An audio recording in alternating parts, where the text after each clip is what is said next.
Hi and good morning everyone. I hope you all had a bright and joyful Diwali. And I hope some of us are still recovering from all the sweets that we inhaled. Since today it's all about a night where intelligence meets innovation, why not test our human intelligence for a second? Shivani? Yeah, sure, Shoaib. Okay, so if you had your own AI assistant, what would you name it? Mm, I guess Sasta Chat GPT? Affordable innovation, I like it. Okay, Shoaib. One question for you as well. Yes. If AI could do one thing for your startup, what would it be? Work while I sleep? Nice. Passive income. A very good morning to everyone. Welcome to EVENTEX Startup EXPO Ignite 2025, where ideas meet innovation and intelligence sparks opportunities. Today, we are gathered here at NIMHANS Convention Center, Bengaluru, to celebrate the power of startup, brilliance of technology, and boundless possibilities of artificial intelligence. Ignite isn't just an event, it's a movement that brings together visionaries, founders, investors, and innovators under one roof to shape the future of entrepreneurship. From thought-provoking panel discussions, groundbreaking startup showcases, every corner of this expo radiate creativity and ambition. So get ready to connect, collaborate, and be inspired by some of the most promising minds in the startup ecosystem. Once again, welcome to EVENTEX Startup Expo Ignite, where we don't just talk about future, we ignite it. It gives me immense pleasure to welcome DJ, who is among world's top 50 speakers, a motivational speaker and a corporate trainer and a champion international speaker. He has delivered keynotes across 33 countries, inspiring countless professionals and leaders. Known for his high energy sessions and transformative insights, today he is here with us to ignite every founder's inner spark. Please join in welcoming the DJ and an inspiring and dynamic person. Please give a round of applause for DJ. Okay, thank you so much, Shubhangi and Shua, for that wonderful introduction.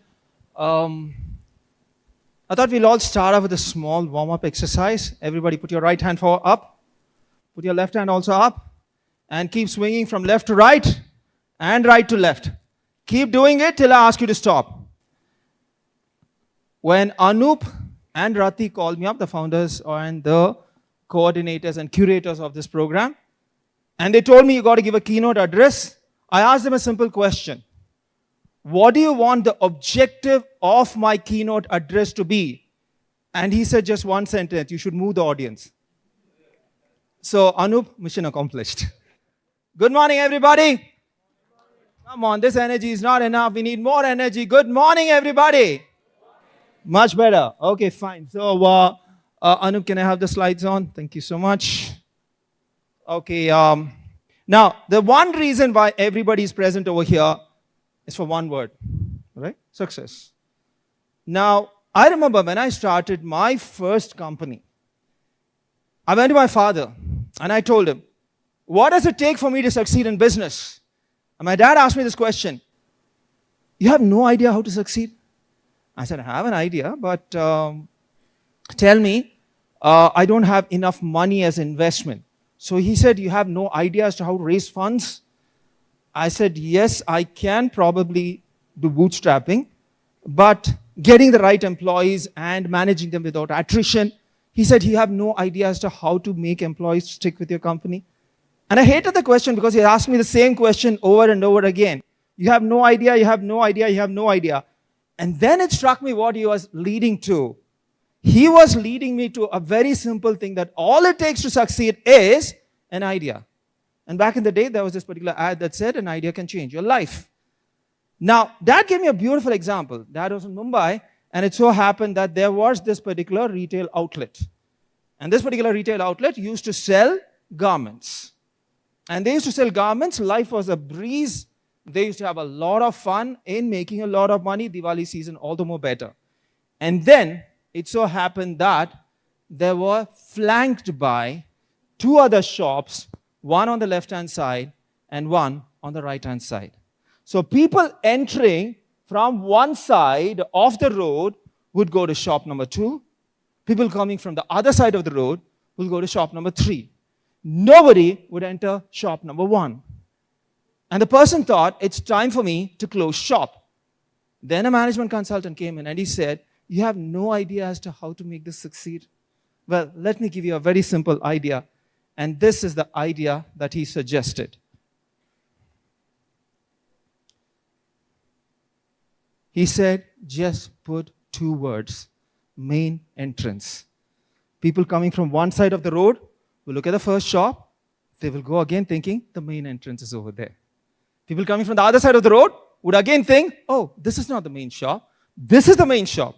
So all it took upon a time to succeed and to face off competition was an idea. Well, those were the good old times. Life was much more simpler then. But then again, something happened that changed the way we started thinking. And that something is called AI. Now, I've been asking this question a lot of times. Why is there so much of noise that is made as far as AI is concerned? When cloud computing came, so much of noise was not made. When machine learning came, so much of noise was not made. When Meta came in, so much of noise was not made. Why is it that everybody across the globe, across sectors, are making so much of noise as far as AI is concerned? The answer is very simple. AI is for everyone. For the other things, you need to know coding, you need to belong to a particular discipline, you need to have a particular education. My son, who is in primary school, he's using AI not for his studies. He's using AI so that he can play a game called Roblox better. And some of the prompts that he gives, I don't understand. Because I don't play Roblox, I don't know what it is all about. But today he's become more proficient in the game. So today AI is for everyone. And I heard something that is even more shocking. Someone said AI is outdated. And this is not some random WhatsApp forward that I got. This is actually a podcast that I attended. And this particular person who was featured in that particular podcast was a person who had 3 exits, which means he sold 3 companies. And today's net worth is 4,500 crores. 4,500 crores. So he's not an ordinary person speaking. Currently, he marks his time, flying because he is actually bought his own private jet. And he says in this particular podcast that AI is already outdated. It's not a new technology. In 1987, he said, my uncle already got a PhD in artificial intelligence. So I was more curious. I went through the entire podcast, which was for more than an hour. And he says the next thing that is coming up is AGI. Today, I think we can generate a prompt and we can give it and it gives a response. So it gives a particular response, but it doesn't have the cognitive ability. AGI has got the cognitive ability to think like a human being. Can you imagine if I say drop a glass, it would go ahead and drop a glass. But AGI would reason and say if I drop a glass, it could break and it could shatter the entire room, it could hurt you. So it starts reasoning with its cognitive ability just like a human could. And that's not it. The next is actually ASI, which is super intelligence. That can actually do jobs that humans can't do. There are certain computations which would probably take years for a supercomputer to do, but this is something that ASI could do it in less than a few minutes. So that is actually something which we are headed towards. And people are telling that the future is faster than you can imagine. Well, I do not know whether I can agree with this particular statement that AI is outdated because it's going to take some time. But I think I'm convinced about one thing. AI is outdating us. AI is definitely outdating us. If you do not persist with whatever is happening, you'll definitely go ahead and perish. A similar scenario happened like this a few centuries ago in ancient mythology. A bird decided to go ahead and burn itself. And it found that the entire world around it had succumbed to ashes. But out of the ashes surfaced something much more magnificent. And that which surfaced most magnificent had feathers which were more brighter, wings which was much more stronger, and it had a vision that was much more sharper. And the ancients called it the phoenix. Today, whether you're an entrepreneur, whether you're a founder, whether you're a wanapreneur, whether you're just a person curious about whatever is happening in this particular space, there is just one thing that I want to tell you. AI is the new fire that is going to consume all of us. It's already consuming more of us. And if we do not burn our old selves, the future will definitely burn us. I love this line that Elon Musk said in one of his tweets. He said, AI is not going to replace jobs, but those who are using AI will do infinitely better than those who are not. Now, I have with me a few. Okay, fine, question for you. How many of you have used these? Any of these? Everyone has? Excellent. Fantastic. Now, the second, more important question for you. How many of you have created something new, something radical, something out of the world with any of these? I see a few hands going up. Fantastic. Well, a lot of us are just using this to just survive. A lot of us are just using it on a day-to-day basis. But the question of wanting to create something is the difference between being consumed by a fire, knowing how to use a fire, and most importantly, being the fire starter. And I'm here to touch upon 3 simple principles about how you too can become the fire starter using this beautiful fire with this new particular phenomenon that we are talking about. The first one that I'd like to touch upon is principle number 1. I call it the fire starter principle number 1. Try to embrace curiosity over certainty. A lot of times we chase certainty.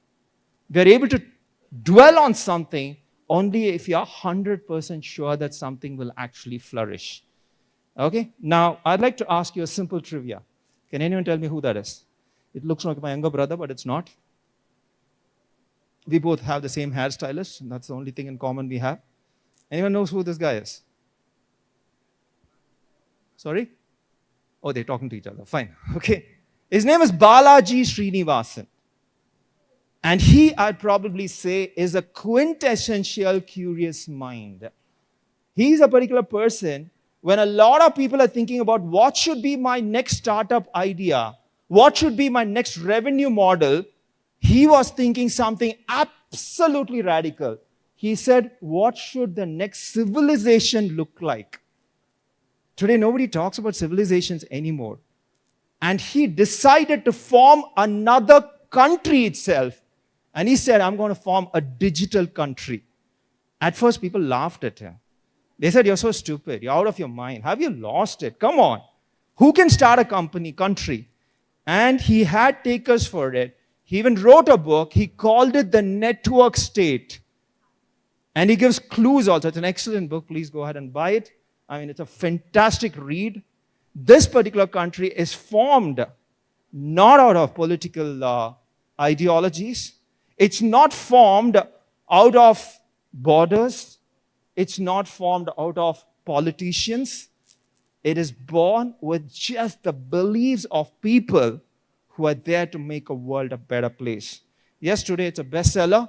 Now here's a curious mind. If you had gone with 100% certainty, I don't think he would have been a fire starter. So the question for you, what are you curious about? There are certain things that we are organically curious about. We are naturally curious about. For some people, it's probably, for my son, it's Roblox. For some others, it could be something else. Shout out some ideas that you're organically curious about. Anyone? Creating music, fantastic. Are you a musician, ma'am? You got a lovely voice. Okay, fantastic. Okay, anybody else, huh? Anything which you're infinitely curious about. Sorry? Human mind. Okay, fine. So, I read this t-shirt line that said, it's mind over matter. If you don't mind, it doesn't matter. Okay. That's why I think Gen Z says, never mind. Okay. Okay, fantastic. Anybody else? Huh? What are your... Oh? Sorry? Thinking patterns of human beings, okay? Now, I'm more curious about why people are not thinking. So because more than artificial intelligence, I was doing a run-up to this particular program, and I was talking to one person, and I asked him the same question. Okay, fine, because he's an AI specialist. Okay, so he said, I'm more curious about natural stupidity over artificial intelligence, because I think that is beautifully phrased also. Okay, fine. So organic curiosity is something that is better than being certain about something. The second principle I'd just like to talk about is collaboration over competition. While the whole world is looking at competing with one another, the true fire starters are the people who are collaborating with one another. Okay, so I'm sure all of you know these two logos. Yes, shout out.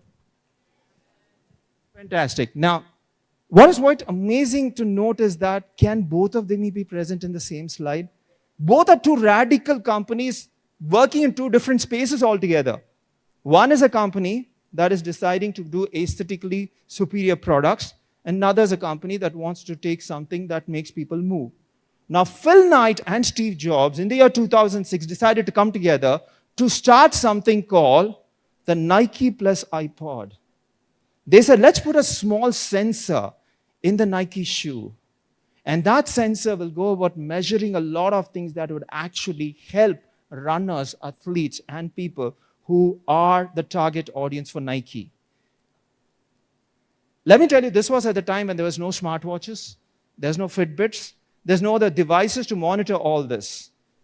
Now, Apple said very clearly, you run in your lane, I run in my lane. Let us not compete with each other. Let me not start another shoe company and you don't start another computer company. Let us collaborate to do something much more greater. Because they said, one fire can just warm a room, but two fires, when put together, can light up the entire world. And that's what they did. And to this day, I think they've come across with so much of innovations that I think they've used the concept of smartwatches and everything in order to make this possible. Okay? So I would say collaborate. I have with me my team. I belong to an organization called Pan Global B2B. This is not a sales pitch, but anybody is interested in collaborating, in networking, in trying to look at very powerful business networks. I have my two office bearers over here, Nirmal and Anu. Okay, fine. So during the break, I think you can just touch base with them and you can probably find out as to what are different ways of collaborating with different people across the globe. The final thing, West principle number 3, is all about purpose over panic. Okay, how many Gen Zs in the house? Please make some noise. Make some noise, huh? Okay, how many of you have used Tinder? Shiv, I know you use it.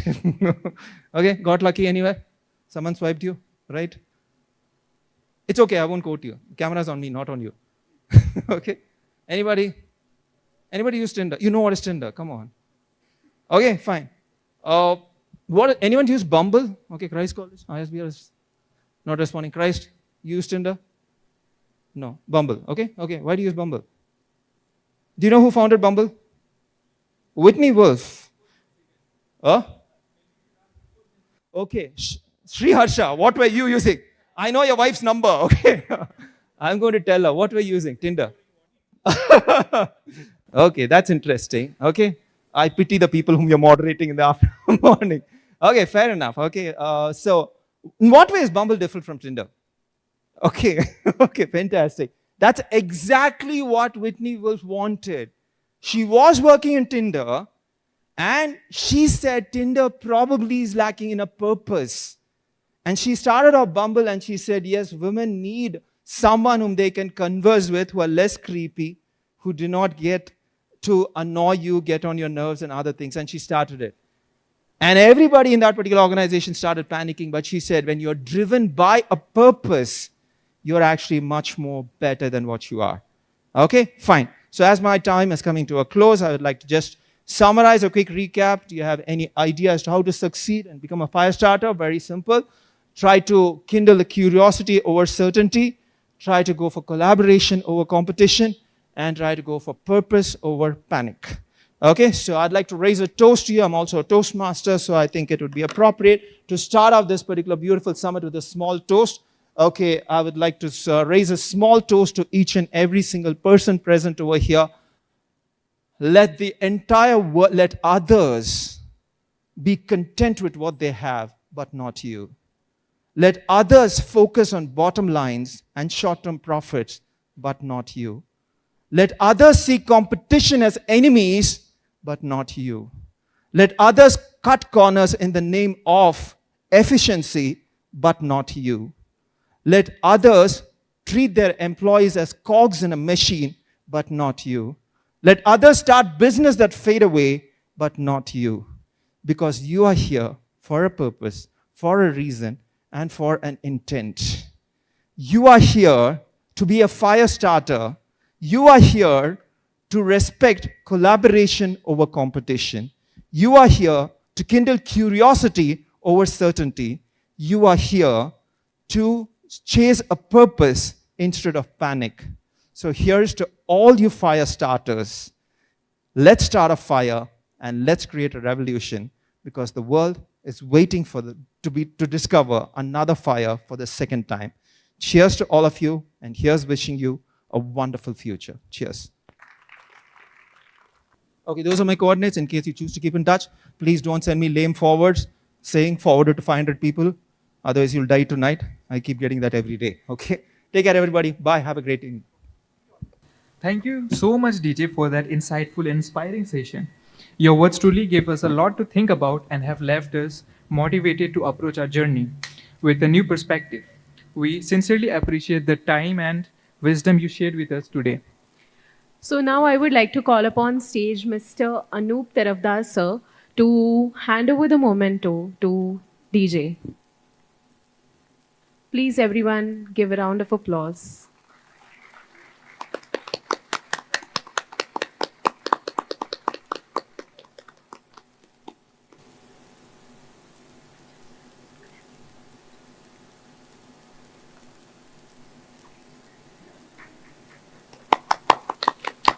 Everyone, round of applause. Thank you, Anup sir. Thank you, DJ.